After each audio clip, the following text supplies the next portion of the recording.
Assalamualaikum dan salam sejahtera semua. Selamat datang ke Highcom Diecasting Lean Six Sigma Yellow Belt Certification Program. Topik yang hendak dibincangkan hari ini ialah pelan pengumpulan data. Sekarang kita pelajari apa itu pengumpulan data.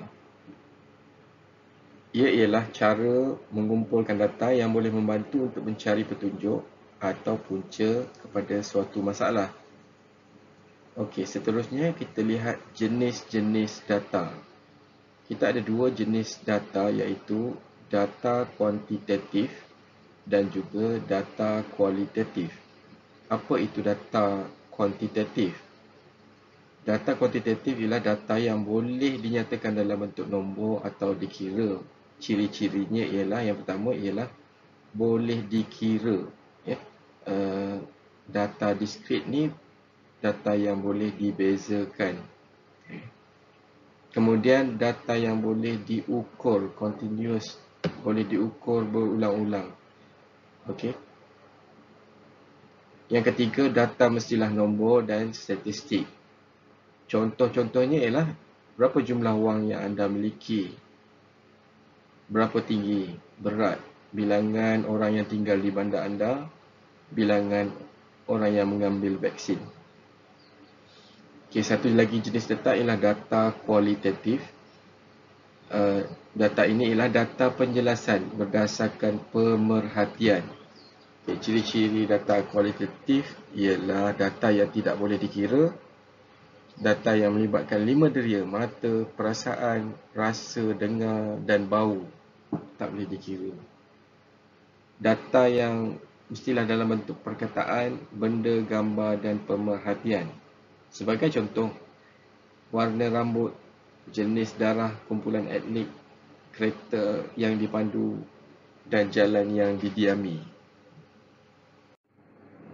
Baiklah, sekarang mari kita lihat apakah pertimbangan dalam pengumpulan data. Yang pertama, kita tentukan jenis soalan yang hendak dijawab.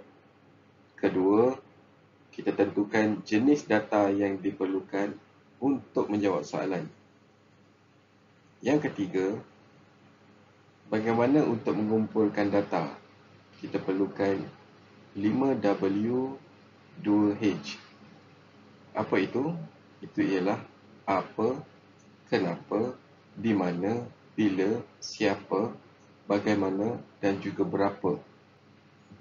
Okey, yang keempatnya, apakah alat analisis data yang akan digunakan? Dan yang kelima, apakah kesimpulan yang akan dibuat berdasarkan analisis tersebut? Berikut pula ialah cara pengumpulan data kualitatif. Ia boleh dilakukan secara temuduga. Temuduga kita lakukan secara bersemuka, seorang demi seorang. Okey. Yang keduanya, kita boleh lakukan pemerhatian. Jadi pemerhatian boleh dilakukan secara pemerhatian terselindung ataupun pemerhatian terang-terangan, berhadapan.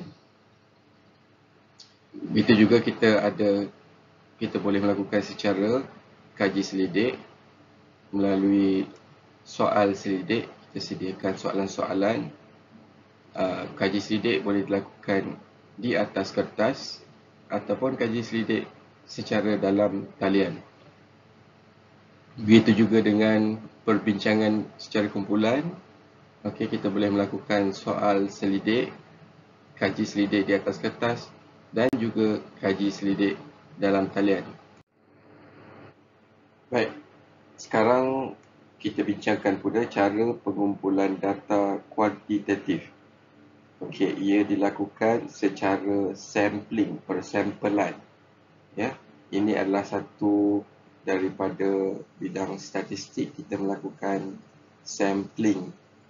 Seperti contoh yang kita ada dalam Highcom Diecasting, kita ada kumpulan IPQC yang melakukan pemeriksaan secara sampling, okay, secara persampelan. Jadi bagaimanakah sampling ataupun persampelan ini dilakukan?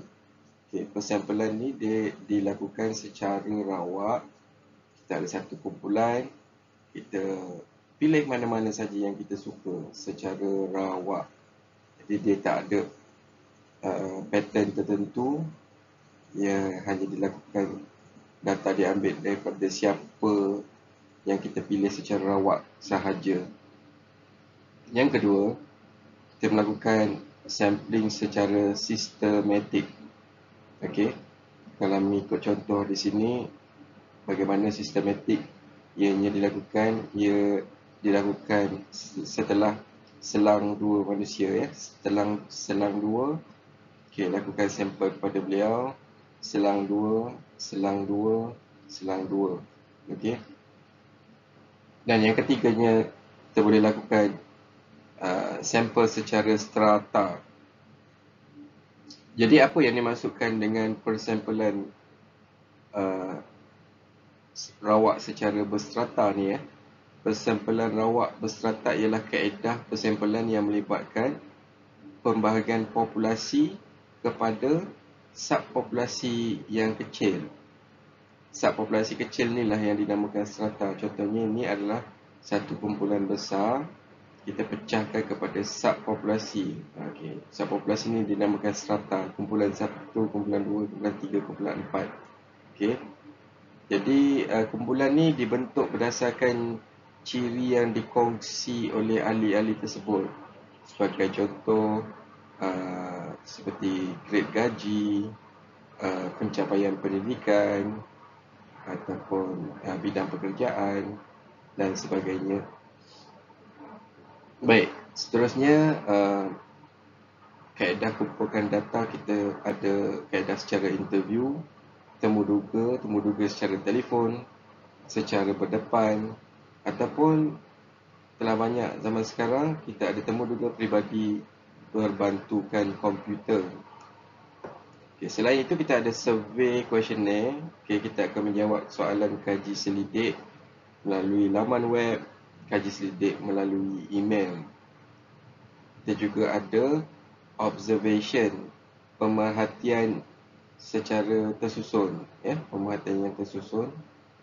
Dan kita juga boleh kumpulkan data dengan cara dokumen review, melihat dokumen. Kita record dokumen-dokumen lama, dokumen rekod awam, dokumen rekod peribadi, dan juga dokumen bukti fizikal yang lain lah.